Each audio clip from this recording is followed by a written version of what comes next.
All right, and welcome to another installment of the P114 Filmmakers podcast. This is season 1, episode, I can't believe it, 13, ladies and gentlemen, the good luck number. Anyway, we're going to do another commentary today on, perhaps you may have heard of a show called Star Trek. We're going to go way back to the original series, and we're going to look at Season 1, Episode 23, called Space Seed, which is the introduction of the Khan character, which has come up in Star Trek Wrath of Khan, and then recently, what did they call the new one with Khan? Oh, yeah, the Star Trek Into Darkness. Yeah, Enter Darkness, Star Trek one. So it's a recurring character, played by a few different people, and I'm going to go start the episode now, and I hope you enjoy it.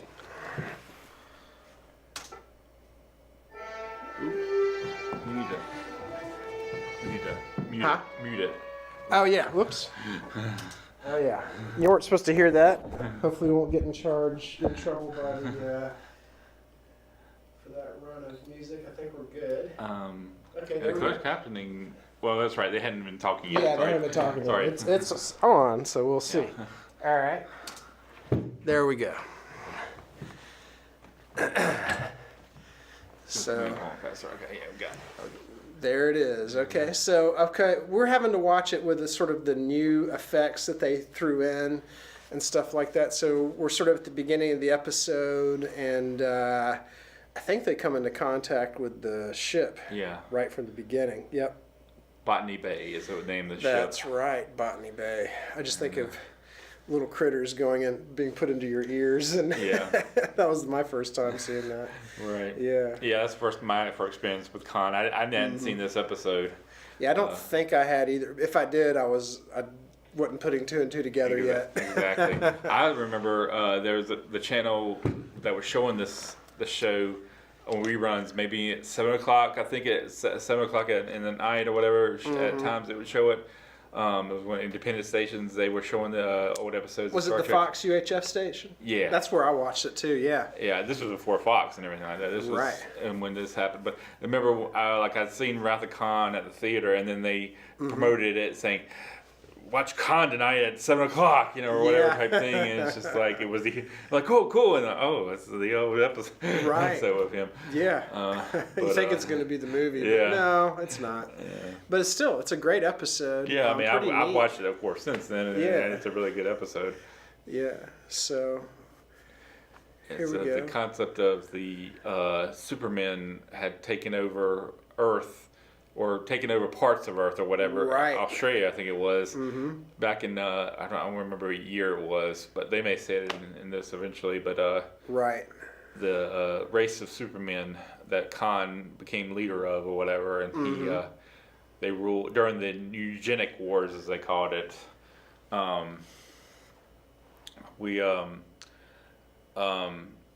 That was like I said again, I'm not sure. I think it was like 1995, maybe. Right. They'll say it on here, I'm sure, the year. But it's something like that, where it's like some sort of like, we've already been That's way right. past it or whatever now. What's coming up now are the credits. And was it always a 5-year mission, or has that? It was a 5-year mission, the original series. Okay, for all 3 seasons, 5-year mission. Yeah, They stuck with it. Yeah, cool. And Then with there was something about the missions in the later. well, Didn't they change one in Next Generation or something? or Next like Generation, it's continuing mission. that? Right.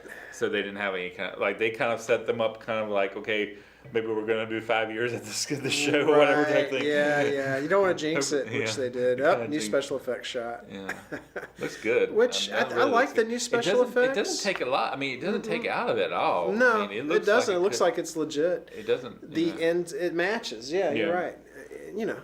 And the inside of the ship, I'm looking at stuff. I used to think, it's all 60s and dated, colorful. but honestly, it still works. Yeah, it's colorful. The design of these control rooms really hasn't changed that much. You still have sort of the throne area, Right. and stuff like that. Though here, it's just the one. I think in the other ones, it's usually like 2. They have. Next one for the Generation. captain Well, and- Next Generation had 3. Yeah. Had one for the captain, one for the first officer, and one for the counselor. Right. And that was in the Galaxy class starships or whatever. But Yeah. Yeah, they had different ones, different quarters of that period. I was trying to catch a year if they said, mid 1990s. That's what it was. Yeah, we've already passed that era. Yeah. But in the 60s, the 90s were a million years off. Yeah, the so, Eugenics Wars. That happened right after the last World War or whatever. Right. World War III, which World War III did happen in Star Trek. Yeah. I figured that and then I guess after all of that, they figured out how to restructure their society. Yeah, and that's where everybody got all nice and touchy-feely with each other after that. Yeah. Came together, I should say. Yeah. It'd be neat to know how they did that stuff, How do you get away from the money system? And well, with everything being destroyed by the war, I guess you kind of like have to. There isn't a lot left, and there's a lot of resources, so we can kind of because the Vulcans came down too, and that's right around that time, right after it, the Vulcans came down, and that's when the Vulcans kind of showed them a little bit, taught them how to be. That's right. Together too, and this is funny to see sort of like old world like craft merged with this kind of thing, like painting supplies and all that, and interesting framing there with the big statue. It's like, what is Scotty doing there? He's checking he's touching the screen. But he's checking to make sure everything's like the oxygen's okay over there at the ship and everything like that. That they can land there without. I noticed they never land anywhere really without helmets and. Yeah, they never do. Yeah, they never do. It takes a lot of money. Yeah, the budget is very few on the. It really was the budget. They scraped by with this show. Really did. Yes. You can say that about almost any show probably ever done, even 60s or even 70s and 80s. But this show, they really did scrape by. It's amazing that they were able to actually do what they could do. I imagine it wasn't taken very seriously by the studio and the network and all that stuff. Yeah. Mm-hmm. It was like it's a space show, and like space at the time, because this was 66. Right. I'm trying to think. We hadn't landed on the moon yet. Right. And so the space was just like, that's space. It's kid stuff, that's not taken seriously. Let's watch these musicals and gangster films. Yeah, exactly.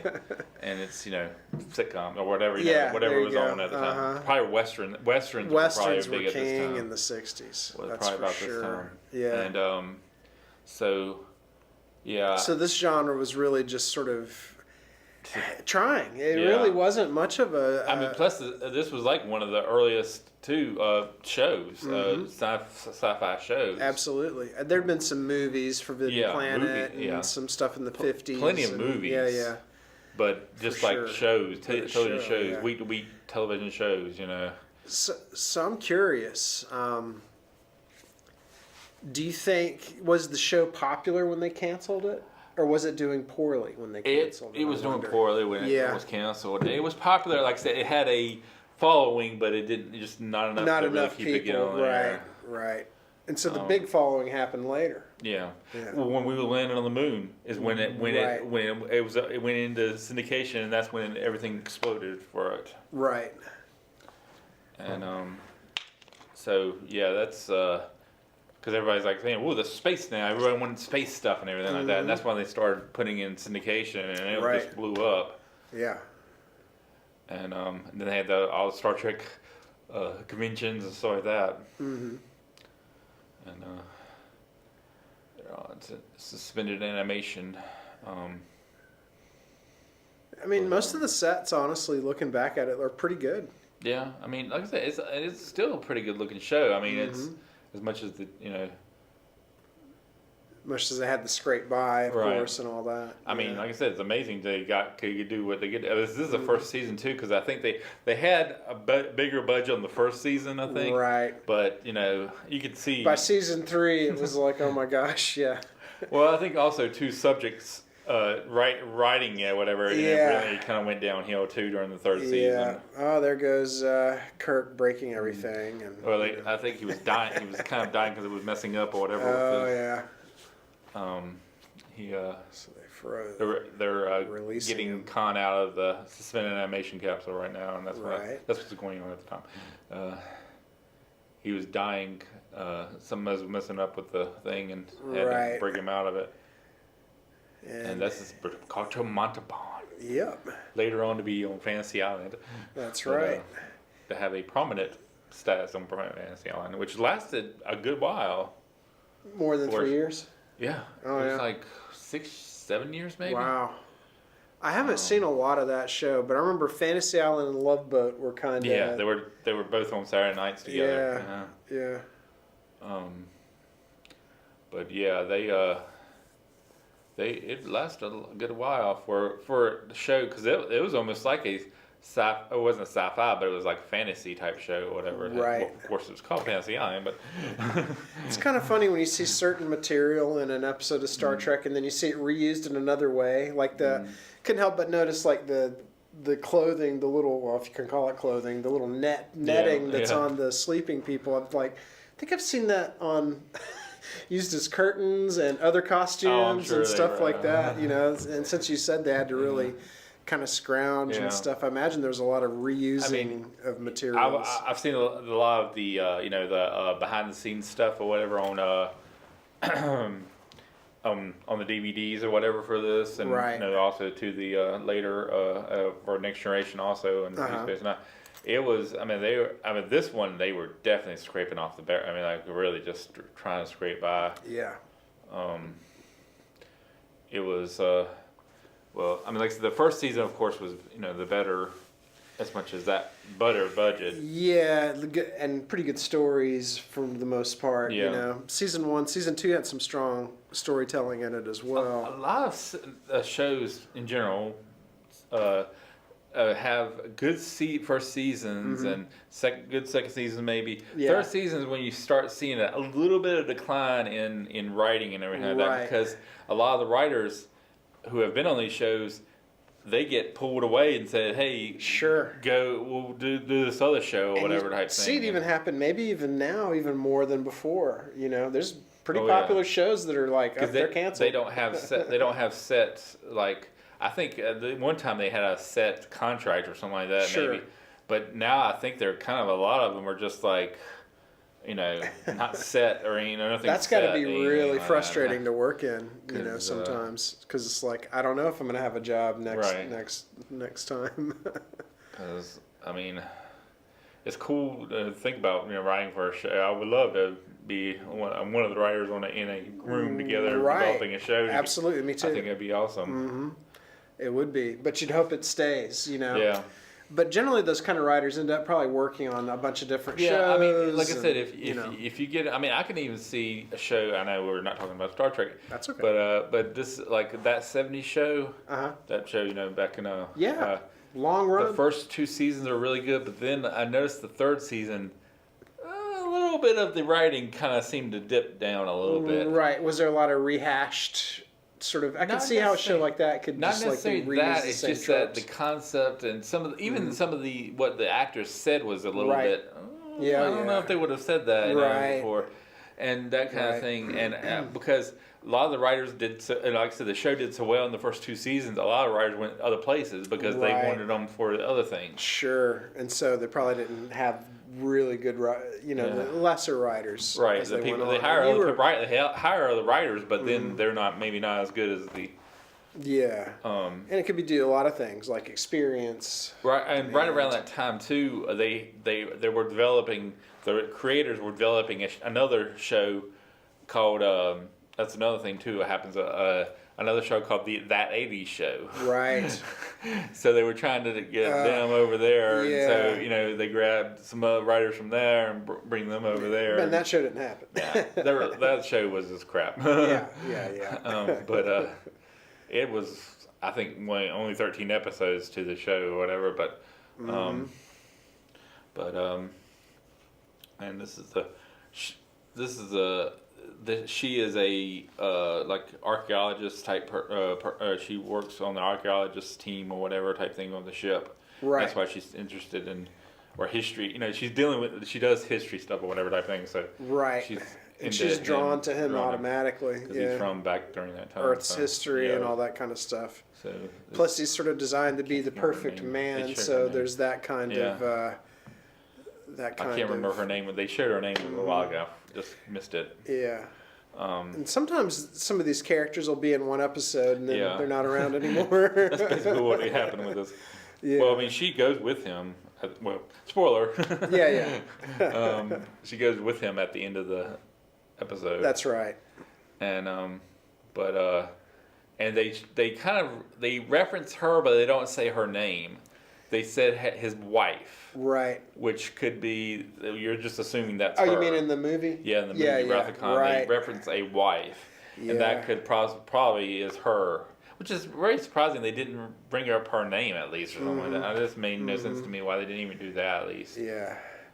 So what do you think of the ethics involved in this episode? It's all over the place a little bit. Yeah. It's an interesting thing because it's like you got these people who are been put out or were from a distant past or whatever. And they were cast out because they were destroyed the earth in a way, or destroyed the humans who were there. Yeah, they were hurt Earth, or were considered themselves to be superior. Above superior. And they were put off the Earth, and then now you find them years later. They haven't done anything to us. We have a reference of the past, and we know of the past, but we don't know. You haven't done anything to us, or whatever type thing. Yeah. And so it's what you do with it. It would depend on what you do with them. I mean, pretty ahead of its time though. Even the design of stuff in this show. Like I'm looking at him at the doctor at his computer, and that looks a lot like computers of the especially later 80s. So they had a lot of stuff kind of right. It's interesting, Star Trek, a lot of the technology and stuff they've come up with have indeed become things. Oh, yeah. They didn't have the replicator in this, but you could argue that 3D printers are a version of that. The communicators are smartphones. All right.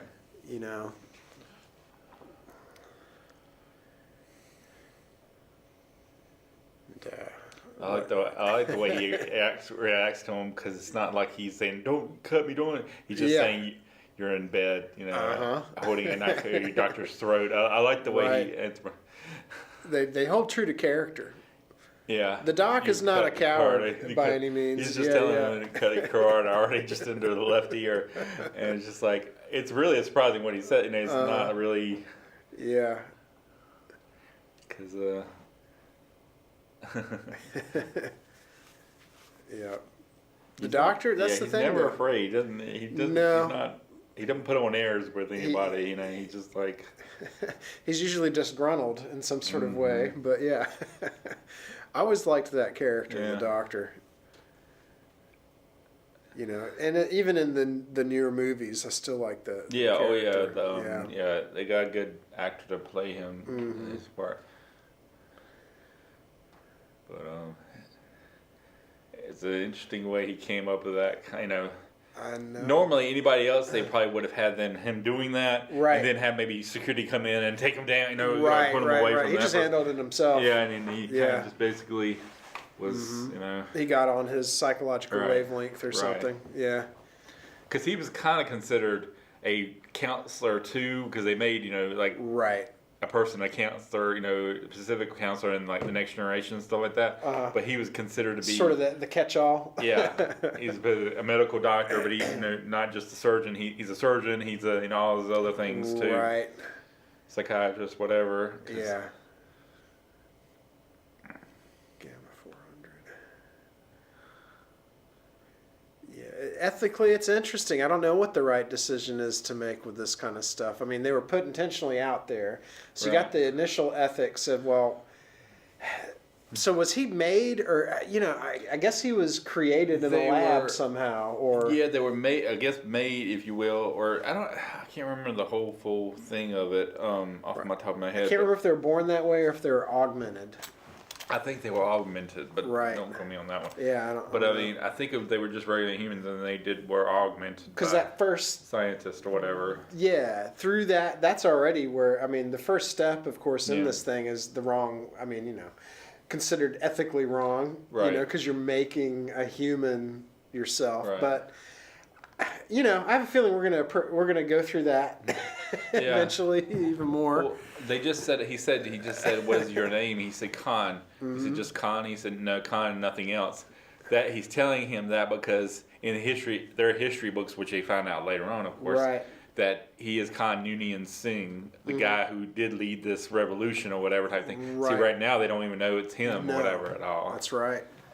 It just reminded me of that. Right now, he's just kind of like a guy from the past. Right. You know? Kind of topical with all the. I don't know if you've seen it in the news, but the stuff about there's a Chinese doctor, or whatever, using this CRISPR technique or something, and has a claim that they have that they had created a baby that was immune to AIDS or something like that. Really? It didn't have already genetic altering. So it's not an easy question to answer. You can. Depending on your belief system, some people absolutely not, never is it okay. Right. But then it's sort of like, well, is that true? If you're looking at humanity and you might know, okay, the Earth's going to go south, but we'd still like humans around. How do we need to be to exist? But is it right to doctor your own species that way if you have the knowledge? You know, it runs into this big argument, you know, like, well, God wouldn't allow that. Well, then God made us and we want to do that. So, you know, it's sort of like... you can go around in circles and circles and circles with this kind of stuff, and then to see how they deal with it. You know, they get these people in, and you know, of course, they wanted to be amiable at first, but then how they take over, they dominate, all this kind of stuff. So you have to stop it. You know, but yeah, here we are getting explained. He's giving the whole history. You know, Spock is telling us all about the Supermen. They're aggressive, arrogant. One fact. Superior ability breeds superior ambition. Right. So yeah, that's. I'd imagine the hard part though would be like, you know, you have the one guy who's a leader and all the people under him don't question him. Yeah. But you would think if they had that kind of super being gene and all these humans, they'd all be killing each other to be the top dog, so to speak. You know. Right. Maybe one rises to the top eventually. Yeah, exactly. Anyway. Yeah, for sure. Sometimes it's easier to follow. Because back during, they don't know the full story. They don't know everything because during that time there was a lot of information that was lost. I mean, the Earth was decimated or whatever type thing. A lot of time, you know, for a good part of that time. So you're not going to have detailed. MacGyver's is the name. Marlon MacGyver's is. And I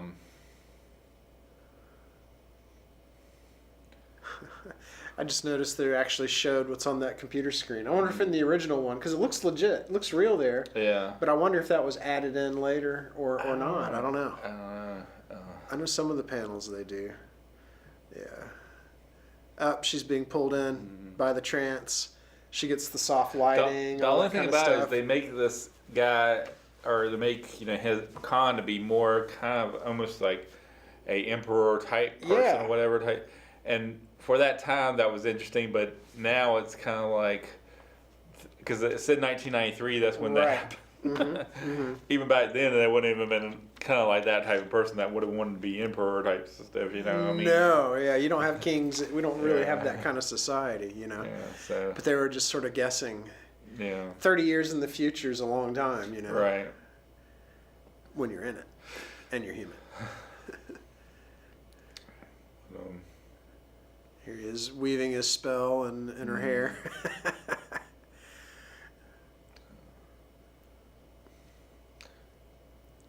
Yeah, Star Trek, interesting themes. I mean, they're taking on some big things. You know? See, it was controversial as much as Star Trek Return Into Darkness was controversial to a point, because they made, oh crap, what's his name? The guy that played Khan? Yeah. Sherlock Holmes? Yeah. Doctor Strange? Yeah, I know. Golly, why am I blanking his name? Anyway. But yeah, him, because he's, you know, British and he's completely white British guy.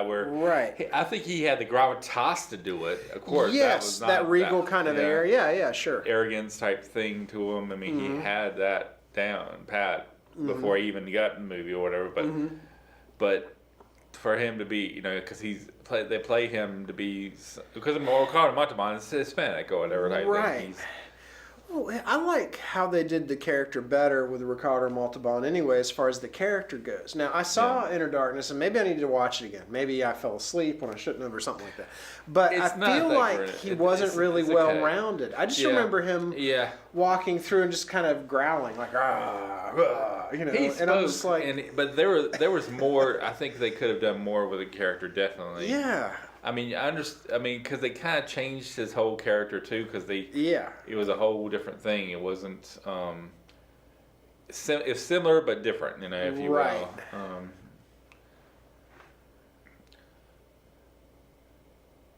Yeah, they're definitely, you hang out a lot more with Khan in this and in the movie too. The movie was great. The movie, Wrath of Khan is. Yeah, it's my favorite Star Trek movie, man. I mean, it's just a good movie, period. Yeah, I mean, I'd show it to anybody. Yeah, if they like sci-fi or not. Show it to anybody. Absolutely. And, I need to watch it again. Actually, I haven't seen it in a while. I know it's one of the few I saw in the theater. Yeah, I saw it with my family in the theater. Mm-hmm. It's the only Star Trek one the later ones I did see. You've seen some of those, yeah. But the ones with the original crew on it, that was the only one I saw in the theater. Right. I saw the first Star Trek movie at home on TV, and I was like, what is this? I liked it because it was like anything that I could see that looked science fiction-y and stuff. I was a little tiny kid, so that's the thing. But geez. Like the 10 months it takes like Spock to go into the cloud and just kind of go through all that. It's like, oh boy, they called it. This is not 2001. It's called Star Trek in the Motion Picture, but it's called they call it other things too, and I can't remember now what it is. Slow motion picture. Yeah, that's what it is. It's called slow motion picture or whatever. Yeah. Oh yeah. I mean, there's some good parts to it actually, and I like the premise. I like the story. Voyager. I get it. Neat. Yeah. You could cut an hour out. Yeah, but I love the setup in the beginning's great. You see the ship in there and all these aliens at the head. Kind of cool. And then they get to the cloud, and then it's sort of what's going on. Yeah, but then they had to come back, and thank God they came back with Wrath of Khan. Super great, actiony, good adventure. A lot of drama between those two, especially. Meaning Kirk and Khan. But yeah. This is him telling him about how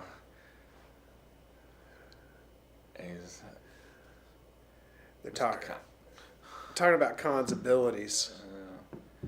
And you can tell by that man. Mindset is Kirk's nonverbal. He's just sort of like he's not smiling. Yeah.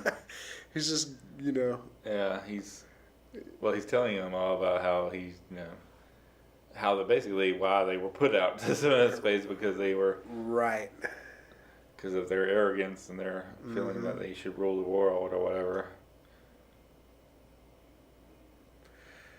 Khan's like, we offered the world order. Kirk's like, we.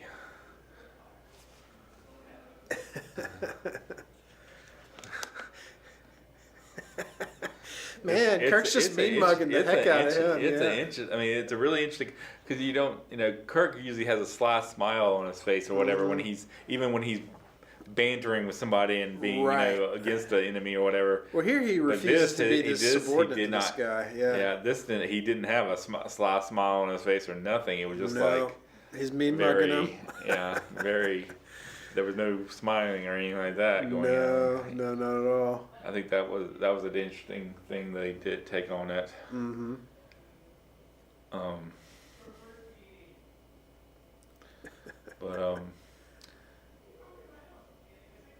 close the door real quick. Yeah, that's. I think. I don't usually hear a lot of stuff. Yeah, usually. But this is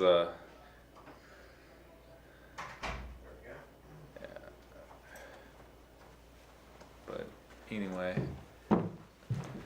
but she was just enveloped by it. Really just Yeah, and you just wonder, like, entranced by him or whatever. Mm-hmm. It was almost like his genetic makeup made him like almost supernaturally become. Right. Like he had almost some sort of pheromones or whatever. Right. But had she not been like a person who like was into history stuff and all that stuff. Right. She probably wouldn't have. Yeah.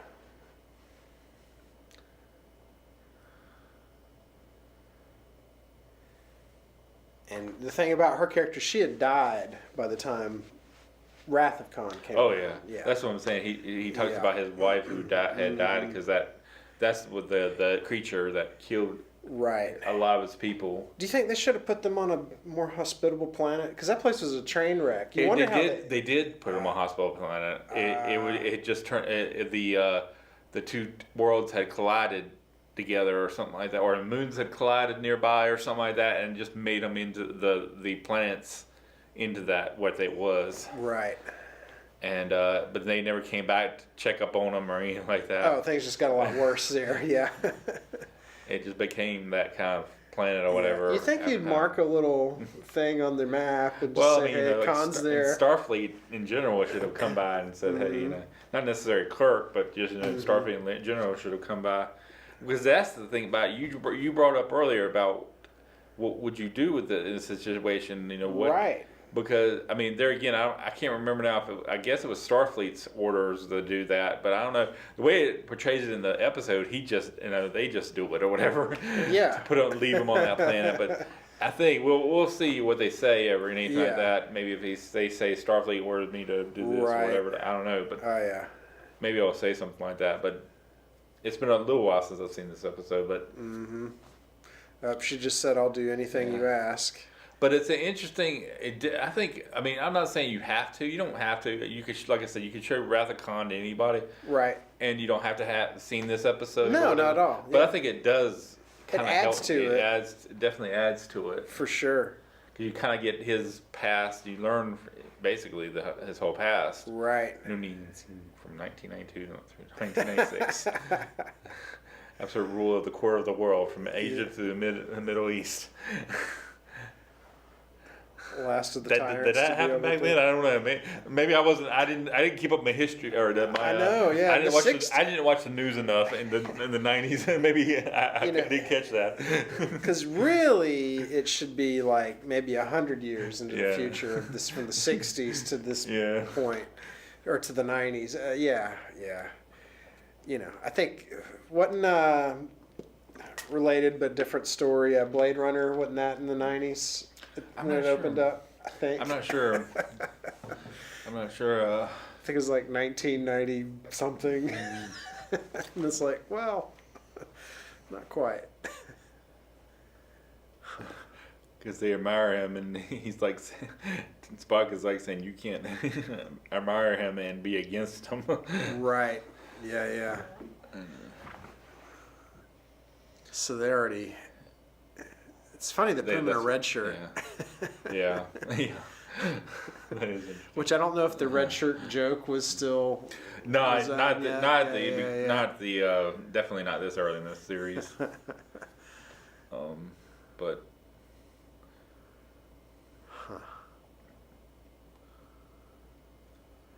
So he's basically wondering why he's imprisoned here. Yeah. That's when he tells them. Oh, he just sprung his name on him. Yeah, when they were talking right there, that's when they were finding out where does he come from, and who really he is, and what really happened. Oh yeah, now he's finding out all this stuff.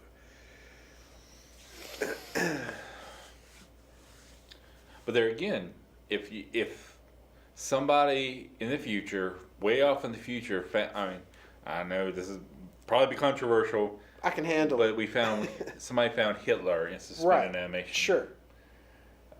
World War II's been gone for a long time, forever. Right. Yeah. They find out a little bit, like I said, kind of like they did, because they didn't find out everything right away. They found out, stuff as it went along. Should you reawaken him or not? Like, no, don't reawaken Hitler. Well, I mean, they let's say some accident happens, they reawaken him and stuff like that. Same thing, same situation. Right, didn't realize it. Oh my God. Yeah, they do it. And so what do you do? like I said, that I mean, that's basically what he is. Right. Somewhat of a, I guess you could say somewhat of a megalomaniac type. Hitler. Or Hitler is kind of what do I want to say? A metaphor for Hitler or whatever. Well, yeah, and the whole idea of Superman and all that kind of stuff falls in line. You automatically think of the Nazis in World War II and kind of what they were working towards. Yeah. So he could be considered to be, a Hitler-esque type. For sure. So. Because he's into the mental control, physical control of everything. Now Hitler wasn't strong wasn't a super person. What he can do is he can take people out with superhuman strength, and he's smart too. Yeah.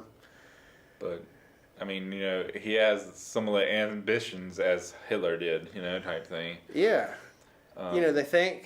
They say they're making the world a better place and all this, but are they really, or are they just making it for themselves in some kind of backwards way? They did mention in his whatever it was, and now he's waking up all his people. I was just thinking, what he offered the world order. Right. That's what his thing was, that he offered the world order. He didn't say, I want to take over the world and kill everybody else, and we're gonna live. He wanted to. He still rule. So you people. wonder what his order would be. In his mind, he's doing it for the people, if you will. Right. He's even though, I mean, like I said, he didn't say, hey, I try to kill everybody on Earth except my people, except my superhuman people, whatever type thing, and we were just going to live on Earth, whatever. He wanted to rule people or whatever type thing. Right. And so that's what, it goes back to the old thing that, he thinks he's right in his way. Is this sort of a Thanos in a sense? In a sense, there's because Thanos thinks he's totally doing what he needs to, is the right thing to do. The right thing to do, and that's the interesting villains or whatever, the ones who are not black and white, or not like, oh, I'm gonna kill everybody, or I'm gonna the people who are doing it feel like they're doing it right. Now with Khan, though, I could see, he wants to rule over, he doesn't want to annihilate all humans and stuff, but he's doing, it seems like it's still very self-serving. Oh, yeah. Which could be his, he can't help that. Yeah. Those humans built that way, that's how they are. Right. Well, I mean, he feels like where he's strong, he's super strong, he's, he's super intelligent, like you just said a little while ago. He's all this stuff, he should rule. Why this pitiful person, rule or whatever, or whatever. I should rule because I can do it better or whatever. Right. Seemingly, yeah. Yeah, seemingly. I guess humans, you could say humans rule the earth, but if you could talk to the animals and say, hey, is it a better place with them here? You might get some different answers. I know it's all weird and hypothetical, but let's see. He's basically took over the ship now. He took over quick, too. Yeah. He's taking over the ship and threatening to kill everybody. Shatner's scowling through this whole episode. Which is really interesting, because like I said, most of the episodes, he's more like at least a wry smile on his face or something like that. And so they get rid of the ship. And so they... but like I said, normally they have a little, but he's never cracked a smile. No. When it's ever dealing with him, it's always dealing with him. It's never been a. There he is. It's the only one left. Well, Spock is still around. Him and Spock, yeah. Yeah, of course he is. Everybody else sacked out. Oh yeah. There he is. He goes down. Yeah. He's got to do his log so everybody, the audience, will know. Didn't in the movie too? Didn't Khan kind of take over the Enterprise for a bit? No, it had nothing to do with the Enterprise. He was all about the ship, the Reliant. Right. The name of the ship, Reliant. That's right. He took over that ship. Yeah. And he killed everybody on that ship. That's right. I remember his second command looked like you've heard of was it Siegfried and Roy? Yeah, he looked like one of those dudes. He was the guy. I don't know his name, but he was like a guy on every show in the 70s. Right. He, I don't know, like I said, I don't know his name. He was in a lot of stuff. He was in a lot of then. stuff. He was only 18. He A lot was of on TV, yeah. a lot of television shows and stuff like that. Right. He had been on. I think he was on Battlestar Galactica, the original Battlestar Galactica. Right. I'm sure on that. Probably. Actually, not a bad show. I went back and watched that whole. It's good. The whole I thing. like It's it. good. Yeah. I wish they would have been able to, continued it. Oh yeah, and not the way they sort of half-assed it Yeah. in the early '80s. Yeah, it took pretty bad. Yeah. But yeah. So I mean, it's.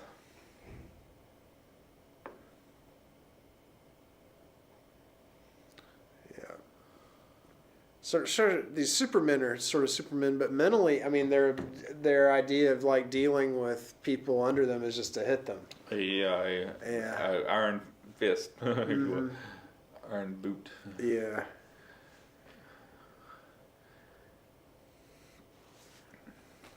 Only thing about it is all those people that you see in Wrath of Khan, none of them are in there. All of them are like younger than Khan, and he's kind of like their senior. Because all the people in Wrath of Khan are all younger than he is. Right. And but they just didn't bring back anybody in older. Yeah. People other than Ricardo Montalban. Yeah. And so now he's taken over the Enterprise now. Mm-hmm. He has him locked up in a.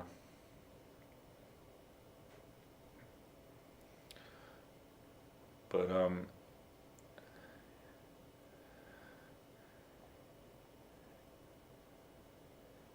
it's kind of interesting story-wise. You know, they got an hour to kind of cover, so the actual taking of the ship was like you blink and it's done. yeah, they gotta speed it up a little bit. So yeah. But, So they're already there. So a lot of it is the initial, Yeah. probably arguably the first half is them figuring out what these people are. They get too close, take over, and then the second half is about, okay, how do we get out of this mess? Right. Yeah. I wonder if they're going to I'm kind of curious if they're going to bring Khan back in the new series. If they continue on with the new series. I hope not. Yeah. Honestly, I like Wrath of Khan, and I think it should have been. Just wrapped it up and boom. Yeah. I think that I Yeah. didn't think that the whole. I mean, it's okay. The Into Darkness. It's okay. It wasn't my favorite. Yeah. But I mean.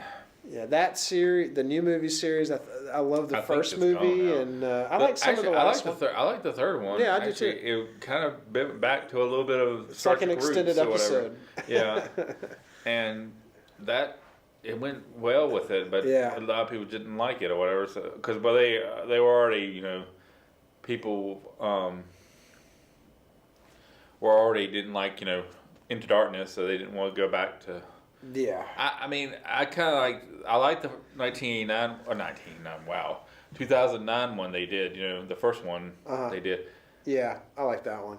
And, After that, even though they changed a lot, and I'm like, Spock Yeah, wasn't it anyway. I think, Yeah. I don't think they're going to have any more No, shows. by Abrams movies, no. I really don't think they're going to do that And it anymore. feels like, Kelvin is Universe. Discovery going to come back, or are they just like... Yeah, they're going to. Okay, It'll come out, I think in January. I did find it enjoyable. I am think kind of curious about the bringing back of Picard I've already in the series. Yeah, that'll come out like a year from now. I think Right. I just recently heard that it's going to be a year from now. It'll be showing on That's CBS. kind of interesting. They still haven't said what it is or whatever, but they just. And I wonder they if did it's have going to be kind of in between, as far as canon goes, is it going to be kind of a mix between Discovery and the original? They didn't Yeah. really say. A lot of people have been speculating or Right, whatever. of course, yeah. I don't know. Yeah, I'm not even going to say it because I don't. And there's so much speculation about it, so I don't Right. know. I'm really interested in see how it goes, but the convenient death pinch. Yeah. Well, see, they originally were gonna have that on the show. That was kind of Leonard Nimoy's idea. Oh. He thought that he thought that Spock as a character was more of somewhat a pacifist. Right. And that's what the Vulcan people were supposed to be, pacifists Sure. or whatever type thing. They were try not scientists. to They get were into huge war. analytical Yeah. scientists or whatever. They did not want to go shoot down people. They're not. Their first instinct wasn't to punch somebody. They try to be smarter about things. And so that was that working nerve pitch that was his idea. Yeah. And that makes sense. It doesn't kill the person. They're just like, okay, they're not a threat right now. I mean, a lot of the concept of the Vulcans was created by Leonard Nimoy developing his character. Oh, that's pretty cool. And he came up with a lot of stuff like the this Vulcan salute or whatever he does. Right. That's like a Jewish. That's like a Jewish. Some sort of comes from Jewish. Some sort of Jewish. I'm not an expert on any kind of a Jewish symbol or whatever type thing. Right. And that's where because Leonard Nimoy is Jewish, and that's where he came from. That's where he came from. Ah. And a lot of he developed the whole. Yeah, I didn't know that until like a couple of years ago. I saw something. Yeah, and Nimoy might be one of my favorites. From that whole series. Watch me break plastic and rubber. You can tell the top is plastic and the bottom is kind of like a clay, something clay, something like that. Yeah. But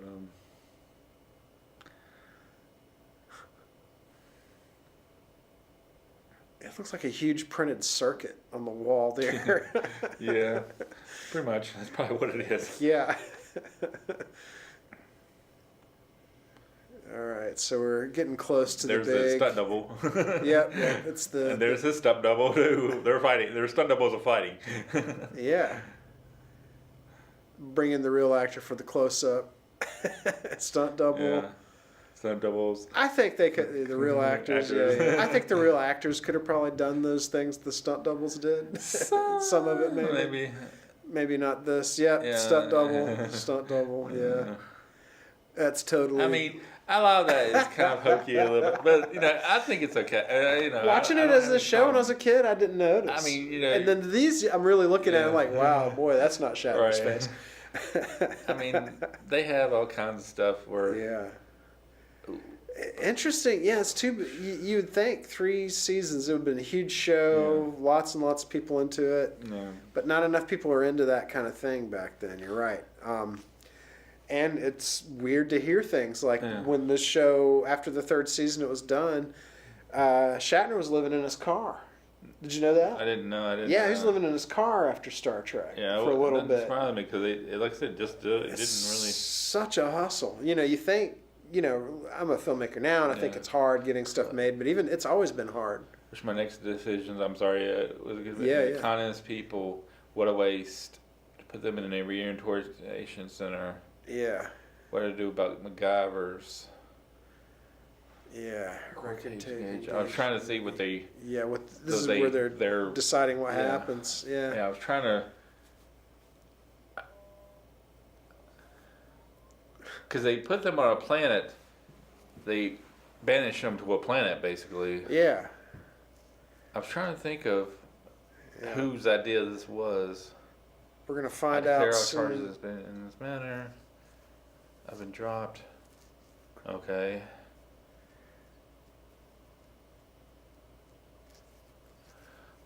See, Alpha Star System. So this is all. So basically, that's it. He's trying to be. Kirk's deciding to do all this. To do this, yeah. So it seems like it's all Kirk's decision, right? Yeah. It's basically. He's talking to them like he's telling them about the planet and everything. People that went to Australia. Yeah, that the way that this planet is right now is not much different than what Australia was at the time they ruled or whatever. That's what it is. Yeah. And they talk about Milton, better to rule in hell than serve in heaven. Yeah. Right. And she was going to get court-martialed and out of the Starfleet. Mm-hmm. But she wants to go with him. It's interesting. So they kind of ended a little bit amiable. I mean, it's obviously they're at this thing. Well, like if we allow you to stay, then we're done. So, Well, I mean, it keeps them from. I mean, you're putting them on a planet to start all over again, basically, to a point. Mm-hmm. And they're kind of people where they were willing to be be able to build something there. They had the skills and the intelligence to build, to maybe build something there on the planet. There, yeah, for sure. And that's which, if they all became and if they had done, though, they built this planet of super people. Yeah. That might have been bad for Starfleet if they got their technology up there, Possibility. Yeah. But again, those moons that kind of I think it was 2 planets nearby. It was like it was like 3 planets nearby. Their planet they were on, and there's 2 of the planets that collided. Right. And it made the whole system, and including the planet they were on, into a, like you saw in Wrath of Khan, basically a wasteland type area, whatever type totally thing. uninhabitable. That's where and they introduced that thing that they went on with after that, that thing that helps a planet grow or come back. Yeah, the Genesis planet. The Genesis, yeah, and that started there, right? No, that was just the next one. No, there's just Genesis was basically made into from out of basically it was a planet into it was a missile that was put into the planet, a planet. It wasn't that planet. It was just a planet they found or whatever, and was just made into the Genesis planet. But anyway, like he says at the beginning of Wrath of Khan that because Chekhov tells him that Captain Kirk tried to be a friend to you or whatever, and you took over his ship, which he did. We just saw there. And he said, "Oh, you did. You didn't treated him bad or whatever because of that." And he said, he set you on. He gave you freedom or whatever on a planet. And he said, he said at I think it was like 6 months after they would put him on this planet is when the planets collided. Right. So since then, it had been just like that way. Right. So that's why they never really came up to any kind of prominence or any kind of and probably why Khan wasn't really happy to see them again. Yeah. But it kind of makes, I want to say it makes no sense, but it kind of wonders why that nobody came back to see it. Because he would have, at least Kirk would have told Starfleet, okay, this is what we did. Whatever. Right. So Kirk just sort of, it's almost like, I'm sweeping under the rug. Well, they got other places to explore. They got far out distances to explore. But Starfleet should have had at least a something checked by, a ship come by to check on them or whatever type thing. Right. Or they should have left them some sort of communication device. In a way, do you feel sorry because of that? That's what I'm saying. Even in Wrath of Khan, I know he wanted to revenge on Kirk and everything. They're our hero or whatever. You kind of feel bad for him because he lost everything. Yeah. He's basically been in a weather prison. Right. Now, granted, he's not a nice guy. No, he's not. Yeah. But there again, do you feel sorry? You feel sorry for him, but there again, is it I know. I think it's just what it means, but is it a bad thing that he suffered through that, or is it a Was it deserving or not? Right. It's kind of. He did take over the ship, and he almost killed Captain Kirk. Yeah. That's not what we know. We don't even know what happened back in the day that he was ruling or whatever. So exactly. He could have done a lot more killing back then. For sure.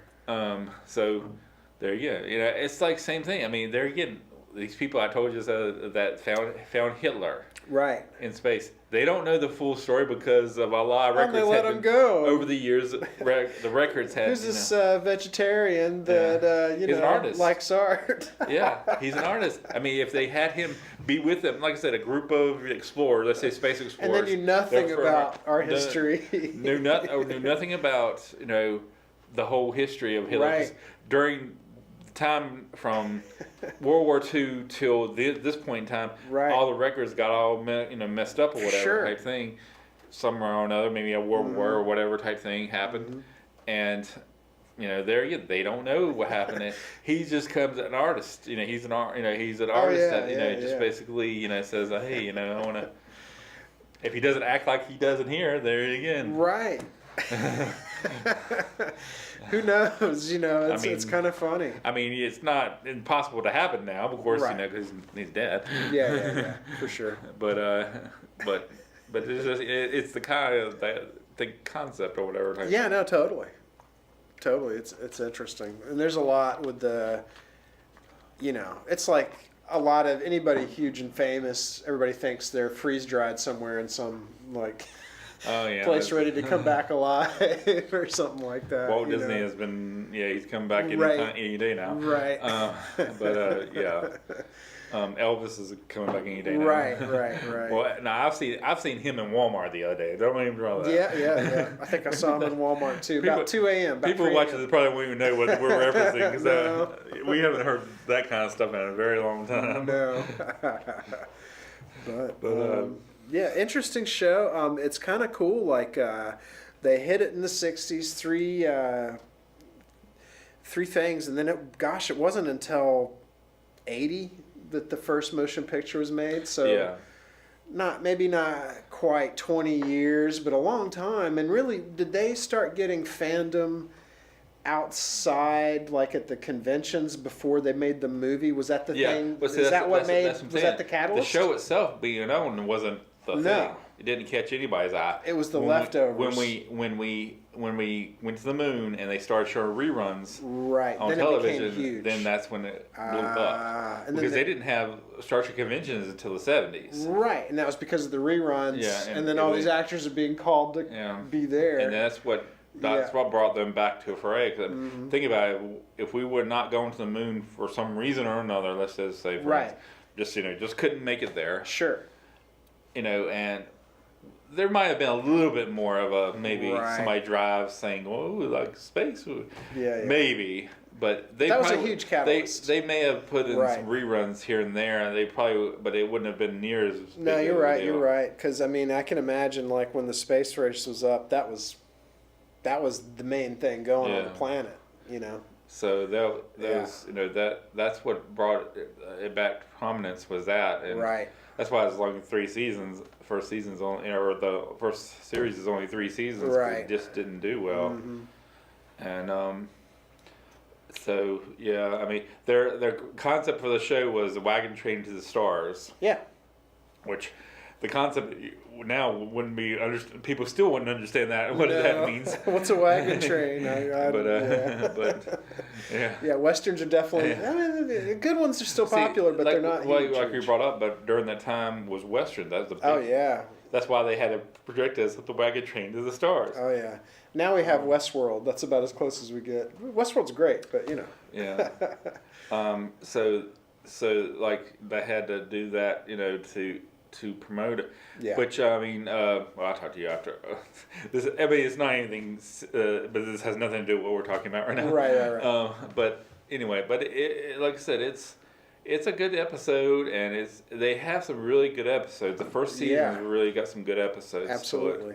The second season's still got some good episodes. Third season, we're kind of there's handfuls of the seasons. When the hippies show up and stuff, it's kind of weird. They reference, believe it or not, Next Generation doesn't reference the original series near as much as Deep Space Nine does. Right. They go into. Well, yeah, they go back to that point. Yeah. But even before that, they still reference the original series more than they did. They kind of did. Next Generation kind of just was its own. They were trying. I think they were trying to separate themselves from it because they wanted to have it stand on its own 2 feet or whatever. Right. Sure. Especially at the beginning because it's a whole new thing.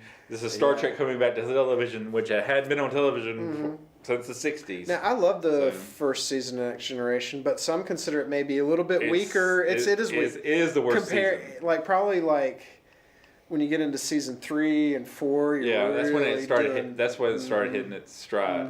Because they're figuring out a lot of stuff. But a lot of people don't remember the last season because the last episode of the series of Next Generation is really good. Yeah. That many people don't remember the ones leading up to that one. Right. It's got some bad episodes in the 7th season. Oh yeah. It's got some bad episodes. Yeah. There's some bumps in the road on that one too. I can imagine, but when you're making 24 episodes a year and you're on 22, it don't matter. Like that. Close enough. Yeah. 7 years, that's a long time to carry that flag. I imagine like crew is totally different by the time they make it to the end than what it was in the beginning. Yeah, maybe. I mean, honestly, really, maybe Next they stayed the Generation. same. Next Generation. Well, really, I meant the production crew, not the crew on the ship. Yeah, that's a different story. Yeah. But a few people change on the ship, but that's about it. yeah, that's why I mean, Next Generation, I watch and I'm fine with it, and I'll watch it, and and I'll be happy with it. Right. But that's when I like to get Deep Space Nine. When I get into Deep Space Nine, I really like it. Right. Because it's got so much. All the characters have got depth to them. Yeah. All the characters have an arc to them, to the first of the first series, and how they are at to the end. To the end, everybody's different. I never thought that I would like a Ferengi, Quark might be maybe one of Nobody my top favorite characters. The Ferengi was originally intentioned to take the place of enemies of the Federation to the from the Klingons. They were supposed to be really vicious and mean and all that. Well, how they portrayed it, it's like, why are you going to cast a bunch of jockeys? Well, yeah, I mean, all the guys exactly. I guess because they thought maybe it would be a kind of a distinction between okay, these guys look like crap, they look like pushovers, if you will. Definitely, but they really are mean. Yeah, they're really mean, and the first time you meet them, they're mean. What was that? They're mean, but they're. That was first season of Next Generation when they still had. They killed Tasha Yar, right? No. Yar's Pit, didn't she die because of Ferengi? Oh no, that was later. Never mind. but there was an episode. I can't remember the name of it, but it's. Remember they had a whip and some weird stuff like that. Yeah, it was just like they were like. I know. They were very one-dimensional, and they were just like hunkered down all the time, going. That's just annoying evil as opposed to like scary. Get away. Yeah, Ferengi. But yeah, they were not. Like I said, maybe the original intention was to make them look like they are pushovers, but really, when we get into it and we're writing for them, we're gonna be, it's gonna be big time. But it just never happened. Klingons can eat them for breakfast. Yeah. And so, but the Klingons, but the Deep Space Nine made them likable. Oh yeah, for sure. And made them through that one character for sure, and then the others you go, okay, yeah. I mean, like I said, I could show you the first episode of Deep Space Nine and show you the last episode of Deep Space Nine. All the characters are different. I mean, everybody is not the same as they were at the beginning. Everybody's got a whole full arc. And so that was a good series. So but Next Generation was not necessarily. They had a little bit.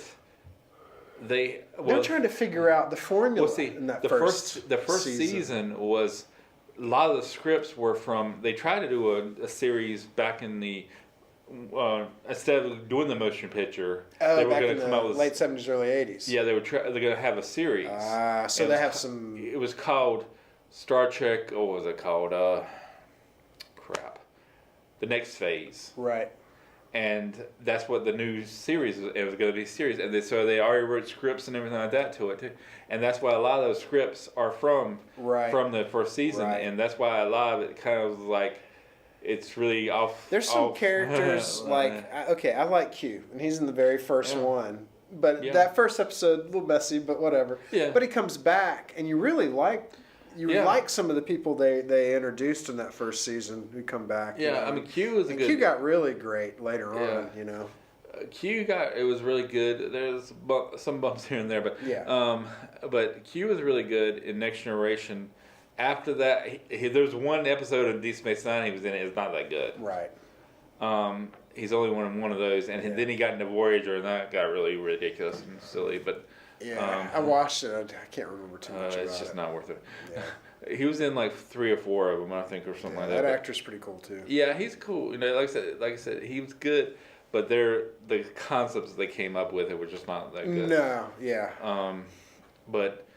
Like I said, they came up with the Borg during the Next Generation, not the first season, but later on. That was really advanced, kind of. It was really cool. Actually, they first appeared in a Q episode. So it was good. There was some good stuff. They had the Klingon Civil War during that time, and that was a good two-parter. Oh, that was really good. Larry Nimoy come back for 2 episodes. That's right. They had Scotty show up, and they. Well, that one episode is okay. It's Yeah. okay. It's not bad, but it's okay. Weren't they just giving him a tour of the ship and stuff? And he... That was McCoy. He showed up in the first episode. Oh, that's right. Yeah. McCoy was in the first episode, and he was an old-looking man or whatever. For sure, yeah. And Scotty, they found he had been like trapped in beaming in a beaming state or whatever, kind of suspended animation type thing, using beaming technology or whatever. Right. They found him in a, so he looked the same as he did at the in the movies or whatever, if you want to say that. Yeah. But then Leonard Nimoy looked at the same pretty much because the Vulcans age differently or whatever type thing, so they could do that. But those were some good episodes of Next Generation. I'm not going into Next Generation. We just watched it. But I can't remember names of episodes from as much from the original series. Court Martial was the one we saw. It was really good. It's more of a talkie type thing, but I like talkie episodes occasionally. I do too. Yeah. And I thought we could watch that, but that's a little more talkie-ish, more. Right. We'd have to be. We'd be reading too much. Yeah. And, but this one has a little bit. No, it has a little. This one's good. That's all from the first season. Blah blah blah. What do I want to say? I love the first season. But the first season's really got some good episodes. If you want to sit down and watch the first season, it's really good. Oh yeah. Second season's got still some episodes, but third season, watch for the laughs. there's a couple of of episodes that are pretty good. Right. Not bad. Anyway, but for a good, it was a good episode. Like I said, it doesn't. You don't have to watch it to watch the Wrath of Khan, but it gives you a little bit of. It kind of helps. It gives you a little bit of some answers there. Yeah, where you don't have to know everything or kind of understand what's going on in Wrath of Khan as much. Right. But you get that little bit of that prehistory of Kirk and Khan, which you kind of have, which I mean, I saw, like I said, Wrath of Khan in the theaters and never even saw this episode. I wasn't even a Star Trek fan at the time. Right. I mean, I didn't dislike, but I just didn't, wasn't really.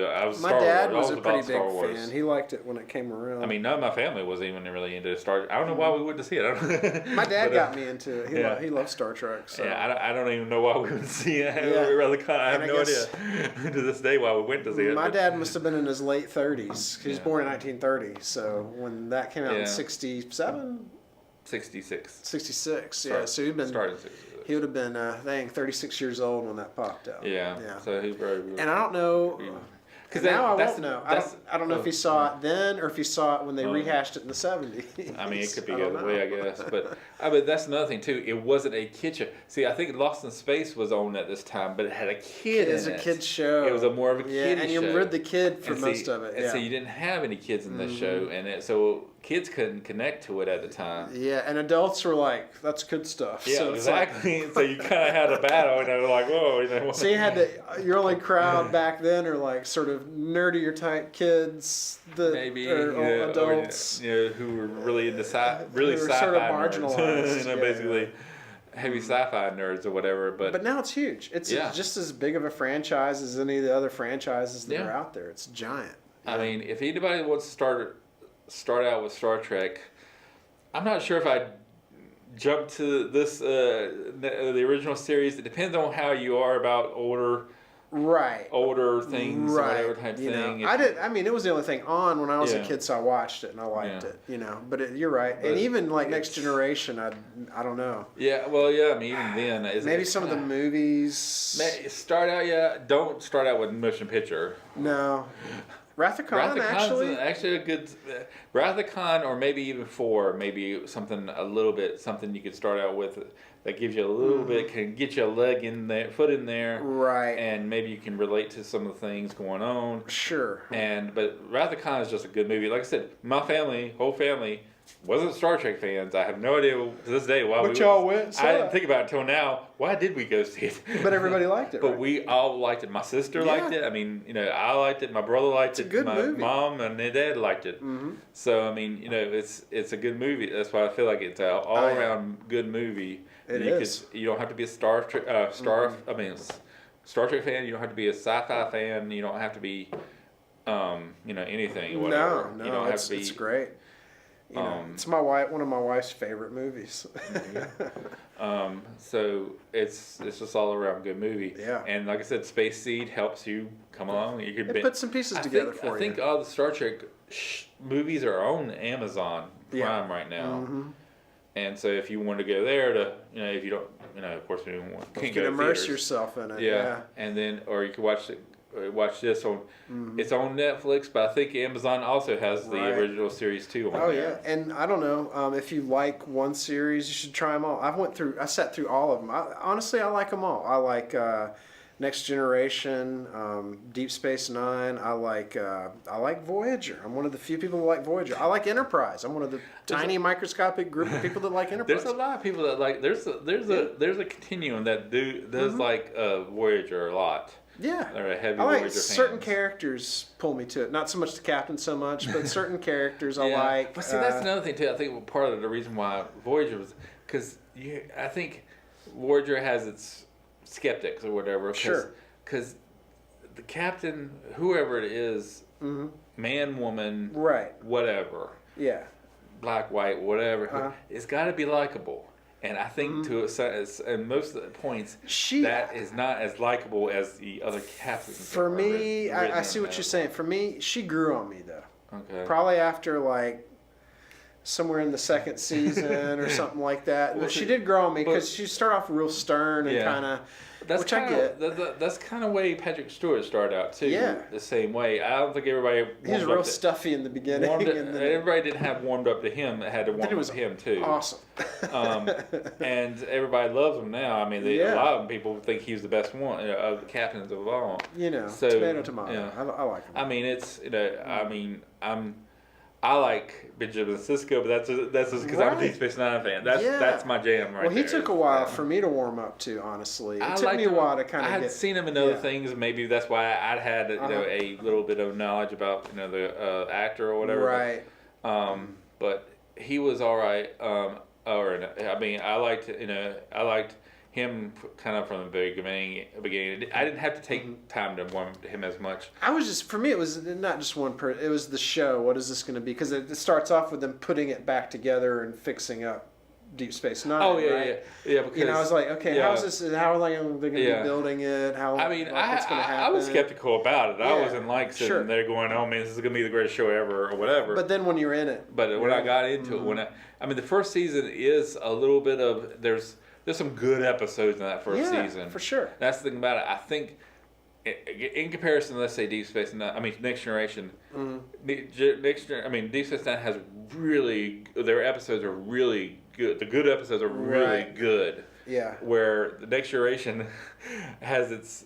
Oh, they have good episodes, but they're okay. Yeah. I do like, and I like some of the crossover stuff, like the Cardassian and Bajoran War was interesting. Yeah, and it was in Deep Space Nine, but a little bit in the. They started it. They built because they had the Bajoran officer that joined, and you get a little bit of that. They built a little bit of it from the Next Generation. That's why that's what I'm saying.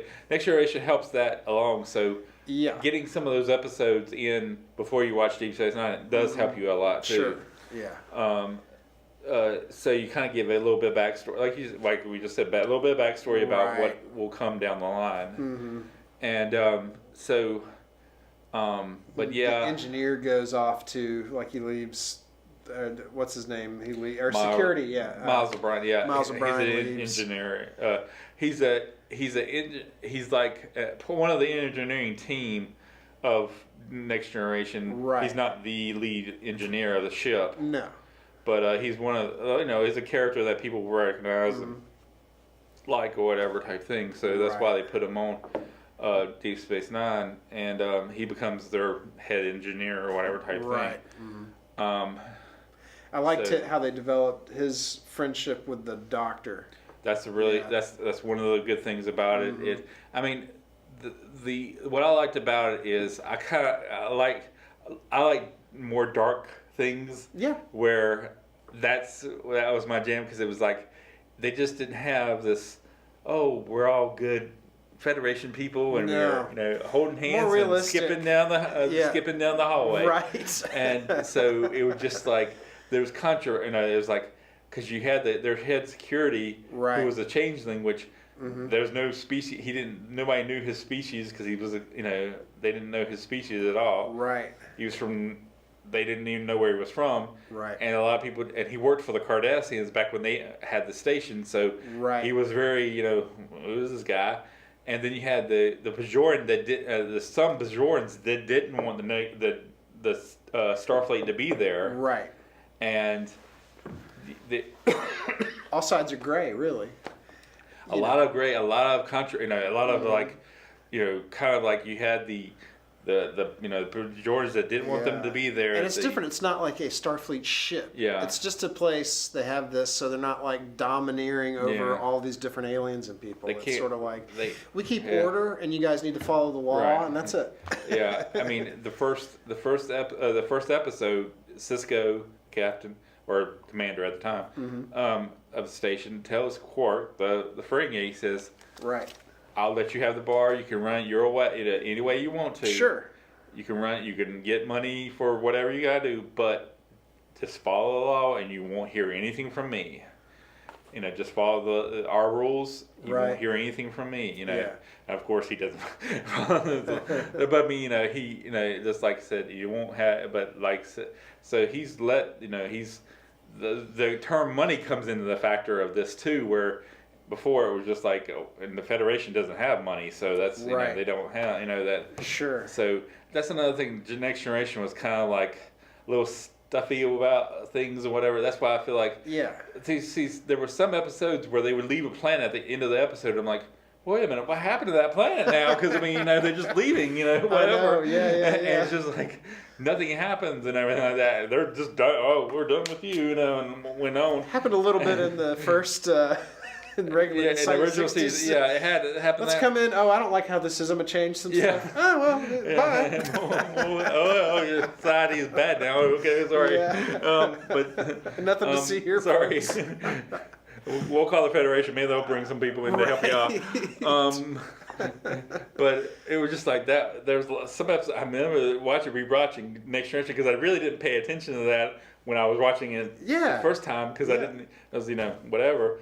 And I was rewatching. I'm like, wait a minute, what happens to that planet now? And then they're just going through. It doesn't matter. And it's just like it ends with them flying off, and I'm like, wait a minute.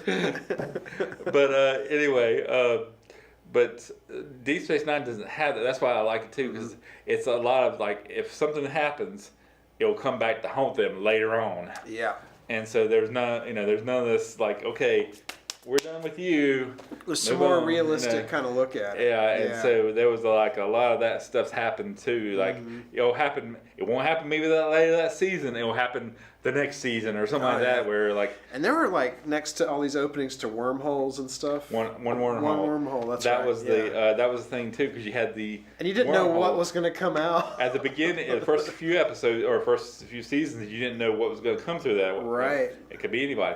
But then it came to the Dominion, who were ruled over into there, and that's when the Dominion said, "Do not come over here to explore," because that's what everybody was going over there to explore. Do not come to this wormhole, or we're gonna take you out. Yeah.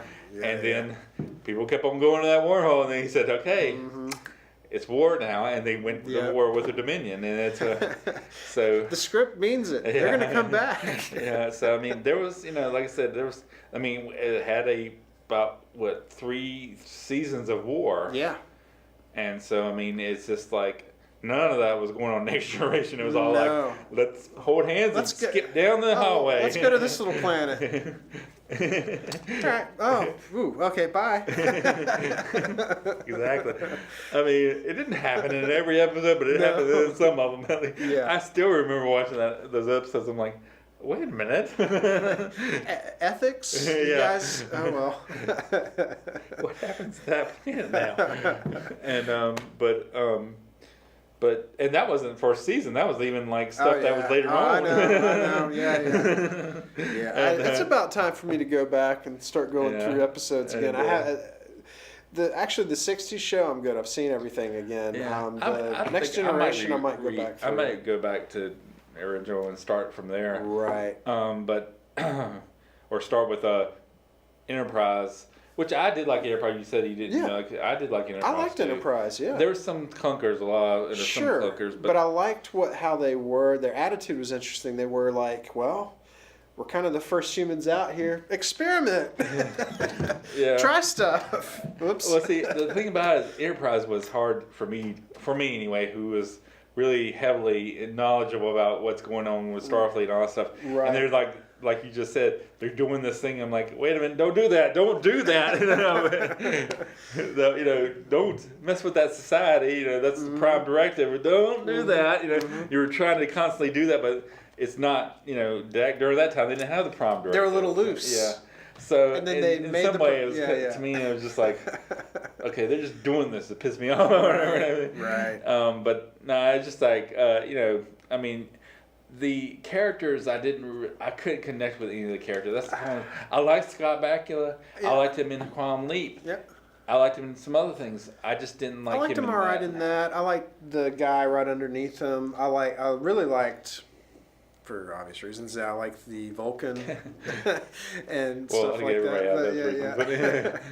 I mean, yes, she was hot, but she was like another 709 again. I mean, that was kind of like another. Kind of. I think she had a little more substance, maybe. Yeah, than 709, but I mean, it was just like 709 got better later. A lot of people love 709. I mean, they will die on their sword before they say anything about 709. She's okay. She got more interesting as it went on and more rounded out as a character. Honestly, I don't think she did. Quite honestly, and it's not to the point I feel like the actress didn't do anything with it. I'm just saying that I just don't think her character I did not care about. I did not care about. Because it just seemed like she was there for eye candy for one thing. But she was also like strong, big gun. She's like the heavy you bring on the team if you need to. But she was like, oh, I know about this, I know about that, I know about that. I mean, everything she knew. She was like having a data again, having another data. Yeah. She's convenient. Yeah. I mean, it's just for like writing it's and just stuff. like. Yeah, and after data, you're kind of good. I did like the. Exactly. I'm done with that kind of thing. Let's see. Who was the doctor on Enterprise? Oh, I did. Voyager Enterprise. I'm sorry, we're flashing back. Enterprise. Enterprise. Yeah, he was okay. He was okay. I remember. Yeah, Dr. Phlox. Oh yeah. The one on the doctor on Voyager, I did like. I did. That's the only character. He's the hologram, Voyager, right? Yeah. He was the interesting character. Yes, he was. I agree. And he shouldn't be a hologram. Doctor should not be your most interesting character. I know, but he was.